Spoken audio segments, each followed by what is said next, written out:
സഹോദരങ്ങളെ, ഇത് നമ്മുടെ കലൂരുള്ള മുരളീധരൻ ചേട്ടൻ്റെ കൊമാക്കി എന്ന് പറയുന്ന ഇതിൻ്റെ ഒരു വണ്ടിയാണ്. മാക്സ് മോട്ടോ എന്ന് പറയും. 220 കിലോമീറ്ററാണ് കമ്പനി പറയുന്നത്. പക്ഷേ 190 പുള്ളിക്ക് നല്ല ഇതിൽ കിട്ടുന്നുണ്ട് റേഞ്ച്. 1.25 ലക്ഷമല്ലേ ചേട്ടാ? 1.30. ഇതാണ് മുരളീധരൻ ചേട്ടൻ. 2 കൊല്ലമായി മേടിച്ചിട്ട്. 2 വർഷമായി. കുഴപ്പമൊന്നുമില്ല, നോർമൽ. ഇപ്പോൾ അടുത്ത സർവീസിങ്ങിന് വേണ്ടി കൊണ്ടുപോകണം. അവർ വന്ന് കമ്പനി ഒന്ന് എടുക്കും. പക്ഷേ എന്തായാലും എൻ്റെ ഒരു ആവശ്യം ആയതുകൊണ്ട് ഞാൻ നേരത്തെ കൊണ്ട് സർവീസ്. എങ്ങനെയുണ്ട് ഓടിക്കാനൊക്കെ? എങ്ങനെയുണ്ട്? കുഴപ്പമൊന്നുമില്ല. എത്ര മണിക്കൂറാണ് ചാർജ്? എറണാകുളത്ത് നിന്ന് പട്ടാമ്പിയൊക്കെ പോയിട്ട് വരും. ആണല്ലേ? എത്ര ചാർജ് ചെയ്യാനൊരു ഫുൾ ചാർജ് ആവണമെങ്കിൽ 4 മണിക്കൂർ എടുക്കും. 4 മണിക്കൂർ അല്ലെങ്കിൽ ഒരു 3 മണിക്കൂർ, 2.5-3 മണിക്കൂർ കൊണ്ട് ഫുൾ ചാർജ് ആവും. ആണല്ലേ? 4 മണിക്കൂറാണെങ്കിൽ കംപ്ലൈൻസ് ഒന്നും അങ്ങനെ വന്നിട്ട്. എത്ര വർഷമായി? 2 വർഷം കഴിഞ്ഞു. 2 വർഷം കഴിഞ്ഞു. 22 എടുത്താൽ. 2022 എടുത്തത്. യാത്ര നല്ല സുഖമാണ്. യാത്രയും കുഴപ്പമില്ല. നല്ല വെയിറ്റ് ഉണ്ട് വണ്ടി. ബെൻഡിങ് വെയിറ്റ് അത്രയും വെയിറ്റ് ഉണ്ട്. വലിയ ചാട്ടമൊന്നും അറിയില്ല. ശബ്ദം ഉണ്ടോ? ഇല്ല, ഒന്നുമില്ല. ശബ്ദം ആർട്ടിഫിഷ്യൽ ശബ്ദം ഉണ്ട്. ഇപ്പൊ അങ്ങനെ പുതിയ നിയമം ഇറങ്ങിയിട്ടുണ്ട്. നിയമം ഇറങ്ങി നോക്കണോണ്ട് അത് നേരത്തെ ഉണ്ട് ഇതിന്. പിന്നെ എല്ലാം നമുക്ക് അറിയാം. ഡിസ്പ്ലേ എല്ലാം ഉണ്ട്. മൊബൈലിൽ നമുക്ക് അതിന്റെ എത്ര വോൾട്ടേജ് എല്ലാം ഡീറ്റെയിൽ എല്ലാം കിട്ടും. മൊബൈലിൽ കാണാൻ പറ്റും. വേറെ കംപ്ലൈൻസ് ആയിട്ടൊന്നും വന്നിട്ടില്ല. നോർമൽ കംപ്ലൈന്റ് എന്ന് പറയാവുന്ന പോലെ പാഡ്, ബ്രേക്ക് പാഡ് അങ്ങനെ ടോപ്പ് അപ്പ് ചെയ്തു. ഓയിൽ ടോപ്പ് അപ്പ് ചെയ്തു മാത്രമേ ഉള്ളൂ. വേറെ എഞ്ചിൻ എന്ന് പറയുന്നത് ബാക്ക് ഡ്രൈവോ ഇതാണ്, ഹബ്ബ് മോട്ടറാണ്. കംപ്ലൈൻസും കുറവായിട്ടാണ് എനിക്കറിയാം. വണ്ടി ഇതായിട്ട് നോക്കുമ്പോൾ പെട്രോൾ വണ്ടി വെച്ച് നോക്കുമ്പോൾ നല്ല ലാഭമാണ്.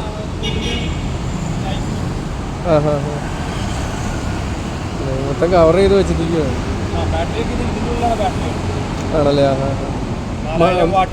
മഴയത്ത് പോകുന്നുണ്ട്, കുഴപ്പമില്ലല്ലോ. നല്ല മഴയത്താണ് പട്ടാമ്പി. എനിക്ക് വർക്ക് പട്ടാമ്പിയിലാണ്. പട്ടാമ്പിയിൽ ഷോപ്പുണ്ട്. എറണാകുളത്തുനിന്ന് പട്ടാമ്പിയിലൊക്കെ പോകുമ്പോൾ ഈ മഴക്കാലത്തൊക്കെ ഞാൻ കണ്ടിന്യൂസ് ആയിട്ട് പോകണം. കാറും ഉണ്ട്, ഇലക്ട്രിക് കാറും ഉണ്ട്, ടാറ്റയുടെ വണ്ടിയുണ്ട്, ബൈക്കിലും. അവിടെ എന്ത് ഷോപ്പാ ഉള്ളത്? ഇവിടെ പട്ടാമ്പിയിലാണ്. ഓഡിയോ സിസ്റ്റത്തിന്റെ പള്ളി അമ്പലങ്ങളിലൊക്കെ ഓഡിയോ സർവീസിംഗും ഉണ്ട്, സെയിലും ഉണ്ട്, ഇൻസ്റ്റലേഷൻ വർക്കുകൾ നടക്കുന്നു. അപ്പൊ അതിന്റെ ഇടയിൽ ലോഡൊക്കെ വെച്ചു സ്പീക്കറും എല്ലാം പോകേണ്ടി വന്നു. വെയിറ്റ് ഒന്നും കയറ്റിട്ട് കുഴപ്പമില്ല. 2 പേർക്കൊക്കെ സുഖമായിട്ട് യാത്ര ചെയ്യും. 2 പേർക്കല്ലേ? പിന്നെ എയറൊക്കെ കറക്റ്റ് ചെക്ക് ചെയ്ത് പോകണം. എല്ലാ കാര്യങ്ങളും. പിന്നെ പെട്രോൾ വണ്ടിയായിട്ട് നോക്കുമ്പോൾ ലാഭം തന്നെയാണ്. ലാഭമാണ്. പിന്നെ വീട്ടില് സോളാറുണ്ട്, അതുകൊണ്ട് കുഴപ്പമില്ല. ഒരു ദിവസം ബൈക്കിൽ ഒരു ദിവസം കയറിയപ്പോ അപ്പൊ സോളാറിൽ നടന്നോളൂ. സോളാർ ഇൻസ്റ്റാൾ ചെയ്യാൻ എത്ര രൂപ വന്നിട്ടുണ്ട്? ഏകദേശം 2.25. അത് വെച്ചിട്ട് 3 കൊല്ലത്തിൽ കൂടുതൽ വീട്ടിലെ മുഴുവൻ കറണ്ട് അതിൽ കിട്ടും. 3 കിലോവാട്ട് ആണല്ലേ? അത് മതി. അതുകൊണ്ട് നമുക്ക് ചാർജിങ് ഒക്കെ 2 വണ്ടിയും കാറും ഒരുമിച്ച് ചാർജ് ചെയ്യാൻ പറ്റുമോ? ഒരുമിച്ച് ചാർജ് ചെയ്യാൻ ഒരുമിച്ചിടാം. 2 ഒരുമിച്ച് കുത്തിയിടാം. കറണ്ട് ഇലക്ട്രിക് KCB എന്നല്ല നമ്മൾ എടുക്കണേ. അങ്ങോട്ട് കൊടുക്കുന്നു, തിരിച്ചെടുക്കുന്നു. അപ്പൊ നമുക്ക് തമ്മിൽ കാൽക്കുലേറ്റ് ചെയ്ത് വരുമ്പം നമുക്ക് ലാഭമാണ്. വലിയ സംശയമൊന്നുമില്ല. പിന്നെ 8 കൊല്ലം വാറണ്ടി ഉണ്ട് ഇതിന്റെ ബാറ്ററി. ഇതിന്റെ 8 കൊല്ലം വാറണ്ടി ഉണ്ട് അല്ലേ? 8 കൊല്ലം അല്ലെങ്കിൽ 80,000 കിലോമീറ്ററാണ് അതിന്റെ.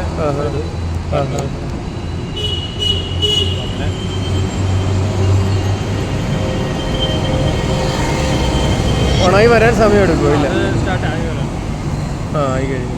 അതിനൊരു QR കോഡ് കാണുന്നേ. ഒരു മിനിറ്റ്, ഞാൻ അത് നീക്കിത്തരാം. അതിൽ കിലോമീറ്റർ എത്ര പെർസെൻറ്റേജ് ഉണ്ട്? 100% എന്നാണ് ഞാൻ വന്നത്. ഇപ്പം 89 ഉണ്ട്. എത്ര കിലോമീറ്റർ ഓടി? കലൂരിൽ നിന്ന് ഇവിടം വരെയുള്ള ദൂരം. പിന്നെ ഇതിന് റിവേഴ്സ് ഗിയർ, റിവേഴ്സ് അത്യാവശ്യം ഞെക്കി ഒരു സ്വിച്ച് അങ്ങോട്ട് ഞെക്കിയിട്ട് ഈ സ്വിച്ച് ആണ് തോന്നുന്നല്ലേ? അല്ല, ഇത് ക്രൂസ് കൺട്രോളാണ്. ക്രൂസ് കൺട്രോൾ ഉണ്ട്, റിവേഴ്സ് ഈ സ്വിച്ച്. റിവേഴ്സ് ഞെക്കിയാൽ അതിൽ ഇത് ക്രൂസ് കൺട്രോൾ എന്ന് വെച്ചാൽ നമ്മളൊരു 25 കിലോമീറ്റർ സ്പീഡിൽ പോയിക്കൊണ്ടിരിക്കുകയാണ്. അത് അമർത്തി വിട്ട് കഴിഞ്ഞാൽ അതേ സ്പീഡിൽ തന്നെ പോയിക്കൊണ്ടിരിക്കും. നമ്മുടെ കാറുകളിലൊക്കെ ഉള്ള അതേ സെയിം സിസ്റ്റം. ഇത് ചൈനയുടെ അല്ലേ? ജപ്പാനാണല്ലേ?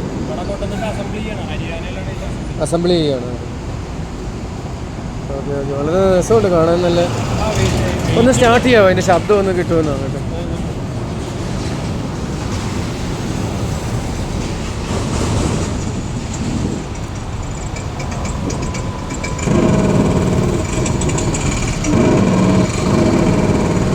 ആർട്ടിഫിഷ്യൽ ശബ്ദമാണ്. പക്ഷേ ഒരു വണ്ടി വരുന്നുണ്ടെന്ന് അറിയണം. അല്ലാണ്ട് ഒരു ആർട്ടിഫിഷ്യൽ ആണല്ലോ. ഇപ്പൊ ഇത് ശരിക്കും ഇത് കൊടുത്തിട്ടുണ്ട്, നിയമമാക്കിയിട്ടുണ്ട്.